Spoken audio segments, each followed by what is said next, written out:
ব্রহ্মচর্য ও সৌন্দর্য নিত্য সুন্দরের সাধনা।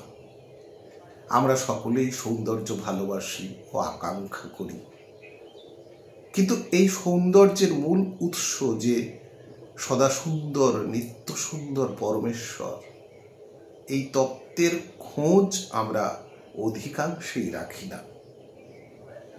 ফুল সুন্দর, প্রকৃতি সুন্দর, নারী সুন্দর, যৌবন সুন্দর, সঙ্গীত সুন্দর, আলো সুন্দর, এসবেরই পিছনে কোনো না কোনোভাবে পরম সুন্দরের ছোঁয়া এতটুকু হলেও থেকে যায়। পরমেশ্বরের সাধনা ব্যতীত যথার্থ সৌন্দর্যের খোঁজ দুনিয়ায় এ পর্যন্ত কেউ পায়নি এবং পাবেও না।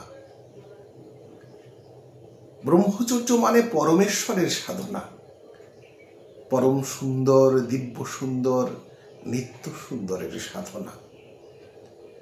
সত্য ও শিব হয়েও যিনি সর্বোপরি সুন্দর, তাঁরই সাধনা। সৌন্দর্য আসে ব্রহ্মচর্যের প্রভাবে। যেখানে যথার্থ সৌন্দর্য খোঁজ করলে দেখা যায় তার পিছনে ব্রহ্মচর্য আছে। আর ব্রহ্মচর্য যেখানে সেখানে সৌন্দর্য না এসে পারে না। ব্রহ্মচর্য যেখানে সেখানে সৌন্দর্য না এসে পারে না। নেহাত কুৎসিত কদাকার বলে পরিচিত ব্যক্তি ব্রহ্মচর্য প্রভাবে ক্রমে অপূর্ব সুষমা মণ্ডিত হন। অপূর্ব সুষমা মণ্ডিত হন কদাকার বলে পরিচিত ব্যক্তি। অব্রহ্মচর্যের পরিণামে নেহাত দিব্যকান্তি সুন্দর সুপুরুষ ও অচিরে অসুন্দর, মলিন এবং দুর্দশাগ্রস্ত হন। সুন্দর কিশোরটি যে ক্রমশ অসুন্দর হয় তা ব্রহ্মচর্যহীনতার কুপ্রভাবে। যুবক যে সৌন্দর্য, তারুণ্য, যৌবন অচিরে হারিয়ে ফেলে তা অব্রহ্মচর্যেরই ফলে। অব্রহ্মচর্যের পদভ্যাসকে চেপে বা ঢেকে রাখা যায় না। সাবান, স্নো, পাউডার আর উজ্জ্বল বসন ভূষণের আড়ালে তা ঢাকা থাকে না।